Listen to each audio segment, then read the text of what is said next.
A las 12 del mediodía se reunían los sindicatos de educación, el sindicato mayoritario de educación, con el consejero del ramo, Carlos Gimeno, y reclamaban el cumplimiento del pacto educativo. Casi después de ese encuentro llega a nuestro programa, a la Muga, Íñigo Orella, del sindicato LAB mayoritario en educación. ¿Qué tal, Íñigo? Arratsaldeon. Arratsaldeon. ¿Cómo estás? Bueno, muy bien, estos días atareado. Sin duda, inicio Sí, del curso, sí. ¿verdad? Con muchas dudas, incertidumbres, Sí. preocupaciones y además esa petición expresa al consejero de Educación, Carlos Gimeno, del cumplimiento del pacto educativo. ¿Qué habéis pedido? ¿Qué se ha recibido como respuesta? Y bueno, ¿qué valoración podéis hacer al respecto, Íñigo? Sí, bueno, el tema en esta situación complicada que ha generado el COVID-19, pues bueno, en nuestro punto de vista es primordial dar respaldo a los servicios públicos y en especial a la educación, que nos parece estratégico, ¿no?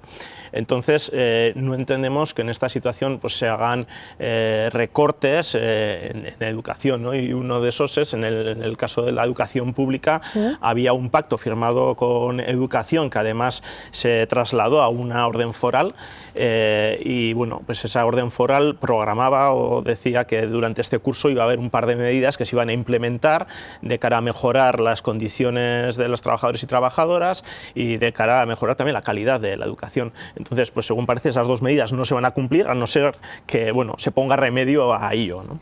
Vamos a concretar un poquito más. Parece que no se van a cumplir, entonces la perspectiva no es halagüeña después del encuentro, ¿no? En principio. Sí, bueno, en principio sabemos que hay las próximas semanas en el Parlamento se va a debatir un decreto ley sobre el COVID y en ello hay una enmienda de algunos grupos políticos un poco que intentan poner remedio a esta situación y también a la que se ha creado en la enseñanza concertada con otros tipos de recortes. Entonces ya veremos lo que pasa y bueno, el consejero un poco nos ha dicho pues que sí, que están en ello, que ya verán, pero esto que compromete el gasto de otros años y demás, pero es cierto que eso estaba firmado desde hace tiempo y pensamos que es de obligado cumplimiento. Por ejemplo, la compensación de las horas de dirección para los centros rurales y las reducciones de horas de docencia por edad al personal de 60 años, que desde vuestro punto de vista no se están efectuando, ¿no? Eso es, de hecho, bueno, se tenía que implementar, estaba calendarizado para implementarse en el próximo curso, pero las plantillas que se realizaron en los centros a final del curso pasado se hizo sin contemplar estas medidas. Por lo tanto, la adjudicación de plazas que se hizo a final de curso se hizo ya sin tener en cuenta esto y, en principio, pues es previsible que no se cumpla en este próximo curso. Bueno, pues todos los sindicatos en protesta hoy, precisamente. Sí, todos los sindicatos firmantes. Efectivamente, firmantes de ese pacto educativo, ¿no? La situación de pandemia, sin duda, bueno, ha generado un movimiento extraño en todos los ámbitos y también en este. ¿Suponía un coste económico muy elevado las medidas que habéis reclamado desde los diferentes sindicatos? Sí, bueno, las dos medidas sí que tienen su coste económico, evidentemente, pero entendemos que no es más que coste, tenemos que hablar de inversión, de mejorar la calidad de la educación y lo que eso supone. Y entendemos que unas medidas que estaban desde el pacto se firmó en 2018, pues bueno, era previsible que había que cumplirlo y había que prever ese gasto. Claro, hay otra cuestión que también está sobre la mesa en diferentes ámbitos y es la necesidad, se comenta, ¿no?, de más profesores, de más docentes para poder hacer frente a la pandemia, a las consecuencias de la necesidad del aislamiento social, de las distancias. ¿Qué posibilidades hay de que haya una reversión de este planteamiento y haya más profesores en Navarra? Bueno, pues a día de hoy, de momento, tenemos que decir que Navarra es de los pocos sitios, de las pocas comunidades que no ha previsto un aumento de profesorado y una bajada de ratios. Ya veremos, hoy el consejero lo que nos ha dicho es que están trabajando en un protocolo que lo harán público el viernes, ya veremos qué medidas aparecen en dicho protocolo.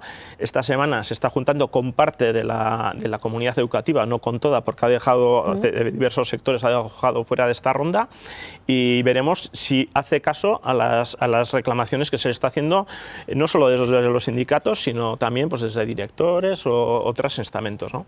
Entonces, bueno, a día de hoy tenemos que decir que Navarra no tiene previsto y de hecho, como decía antes, las adjudicaciones de plazas se han realizado como si fuera un curso normal, sin tener en cuenta que podemos tener una situación muy complicada de aquí a 2 semanas y que los alumnos y alumnas van a venir con una experiencia personal de casa tras 6 meses de estar ausentes en el centro, la experiencia que han vivido, las necesidades educativas especiales que puedan tener.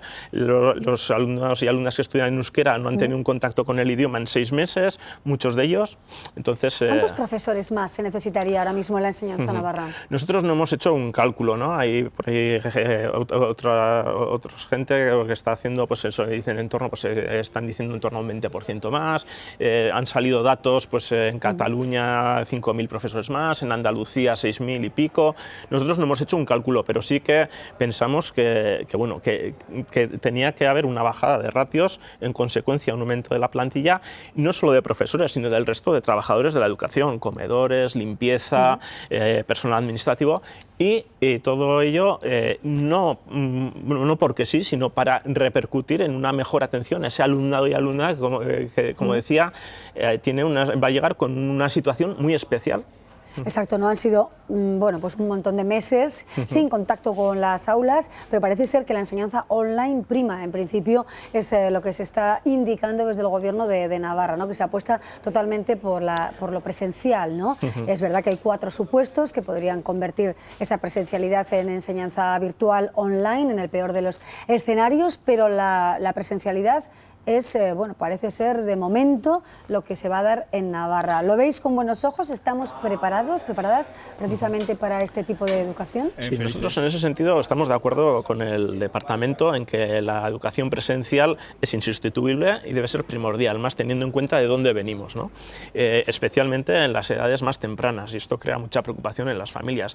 Yo creo que en la comunidad educativa, tanto trabajadores y trabajadoras como alumnado y el resto de trabajadores están deseando de volver a las aulas y no quieren otro confinamiento, quieren trabajar con el alumnado presente, ¿no? El tema es que vamos a empezar el curso y no sabemos si esa enseñanza presencial la vamos a poder mantener. En otros sitios, por ejemplo en Italia, salía la semana pasada en un medio de comunicación, llevan todo el verano preparando espacios alternativos, obras en los centros, material especial, nuevos pupitres y demás, para que la enseñanza presencial se alargue en el tiempo. Entonces, desde nuestro punto de vista, eso es muy dudoso, ¿no? Pensamos que en los últimos meses no se han hecho las tareas, pensamos, porque desde final de curso no hemos tenido ningún contacto con el departamento y no sabemos muy exactamente en qué se ha invertido, pero no pensamos que ahora andamos tarde y bueno, seguramente ahora lo que podemos hacer sean petachos, poner petachos, y no sé hasta qué punto vamos a poder garantizar esa enseñanza presencial que tan necesaria es. Íñigo Orella, muchísimas gracias por venir al programa después de conocer pues las sensaciones que se han encontrado hoy los sindicatos en el Departamento de Educación. Veremos a ver si estamos preparados o no, si de alguna manera se puede seguir el curso con cierta relativa normalidad o si verdaderamente pues va a ser esto un ensayo error, ¿no? Veremos a ver qué sucede, y también el viernes a ver cuáles son las noticias que nos aporta el Gobierno foral. Íñigo Orella, Sindicato LAB, mayoritario en educación. Gracias, eskerrik asko. Eskerrik asko zuei, placer bat izan da. Muchísimas gracias, Íñigo.